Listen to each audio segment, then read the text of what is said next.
Welcome to Into the Night. I'm Nari, your guide on today's excursion down a twisted path.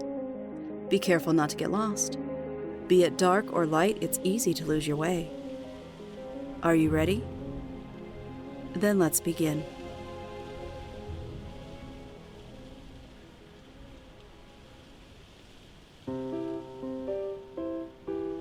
The Call. Autumn blew on the breeze as trees waved in the sea of reds, oranges, yellows, and lingering greens. Breathing in the refreshing, earthy smells of a beautiful October morning, Greta Maxwell savored this season. Soon the wind would bring a biting, icy chill, but for now, the world seemed perfect. This was her favorite time of year, and it made her sentimental as she longed for the people she loved. Her eyes grew misty as she remembered her husband's favorite line about the bitter cold air of deep winter.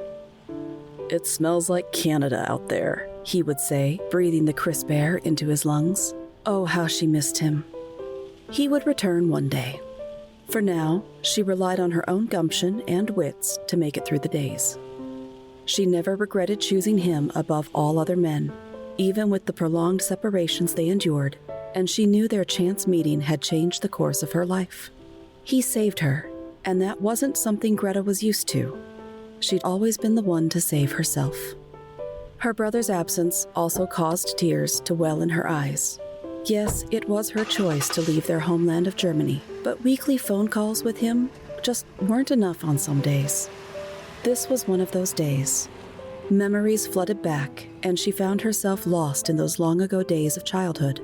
In some ways, their youth was commonplace, yet it had its extraordinary moments. The two remained remarkably close, regardless of the distance. No one truly understood her more than her brother did. "He's the only person who can relate to what drives me to be who I am today." She loaded her vehicle and pulled away from her hideaway, set deep in the woods. Greta was a hermit in many ways. Bad experiences with strangers and some family members as a young girl created scars, and those scars resulted in her desire to live as far away from others as possible. As with many who suffered abuse as a child, she carried a distrust of people in general. The best way to avoid trouble in her mind was to avoid the public once she was safely tucked back into her home each night. She was kind and caring, but none of her distant neighbors knew her well, and she wanted to keep it that way.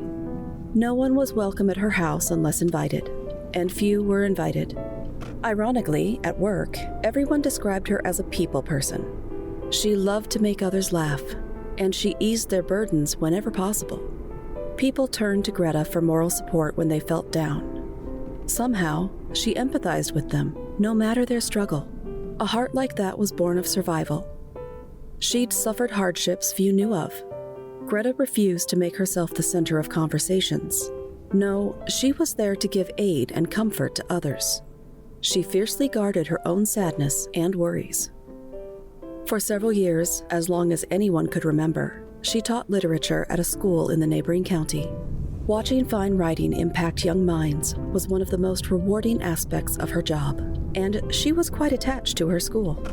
Co-workers asked from time to time why she wouldn't move closer to work. Others asked why she didn't find a job closer to her home. That was nonsense as far as Greta was concerned. If I love my job, and I love where I live, why would I want to make a change?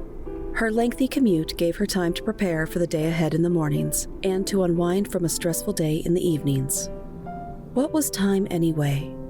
She'd learned to become patient, especially with her husband away for so long, and if she was to be alone for now, why not enjoy the sights she encountered during her drive? On this October morning, the miles disappeared behind her, and she thought about the profession she chose. Oh, how she loved teaching, even if it had changed for the worse, in her opinion. Being a teacher was simple in her early days of education. Back then, a teacher focused on not only the content, but on inspiring her students. Now the world complicated her passion. Too many rules, too much reliance on technology, and too much dependence on test scores had practically ruined the joy of teaching. Yes, negligent parents and lazy students played a part in the downfall of modern-day education. Greta understood that some families failed to foster healthy childhoods. She dealt with the unruly children, those who simply wanted someone to care. Greta relished her time spent with her students. To her, teaching was always about the children. Besides, no matter how many generations passed, children were full of energy, and being around them kept her young. On this morning, she knew what her school expected of her. Every Tuesday, Greta arrived with platters of tasty treats. People for miles around talked about the fine desserts she created. Some asked her to open her own bakery, but Greta had her reasons for declining. However did you know how to make these? Margaret Humphrey stuffed another gooey bite into her mouth. Greta barely had time to set the platter on the table in the teacher's workroom before Margaret grabbed a handful. "Oh, I learned how to bake as a young girl back in Germany. It was expected of me." Well, you know I'm a big fan of your desserts. I always admire people who carry on family traditions. Greta simply smiled. It wasn't worth getting into the backstory of her baking skills. It's enough to know they enjoy my goodies. Greta didn't leave her students out either. No, she made sure every child had a delicious snack during each class. She was pretty sure some of the upperclassmen took 2 or 3 of her elective classes for that very reason.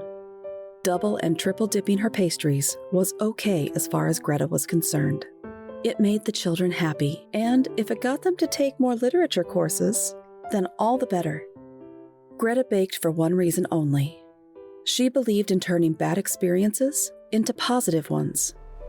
For her, baking was designed to bring joy. No one needed to know the price of those recipes. That night, she arrived at her eccentric little home in the woods. People whispered about its unusual architecture, but Greta ignored their comments. The design had a purpose. It reminded her of that house, years ago, that shaped who she became. Some people run from their ghosts.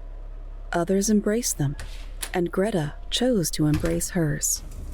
At exactly 8 o'clock, as the flames in her fireplace flickered and the shadows danced on the walls, Greta called her beloved brother in Stuttgart. "Hello, Hansel. Ah, my dear Gretel, how I have looked forward to your call."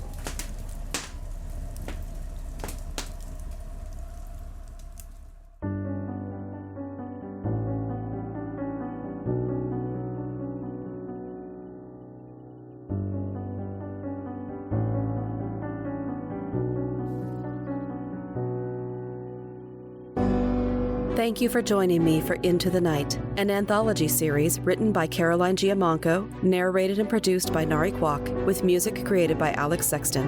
You can find our links in the description below.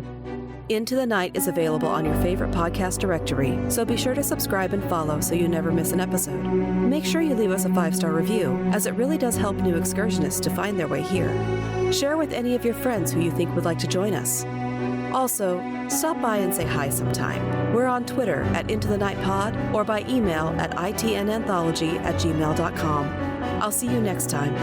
And remember, whether in the shadows or in the daylight, all twisted paths take you into the night.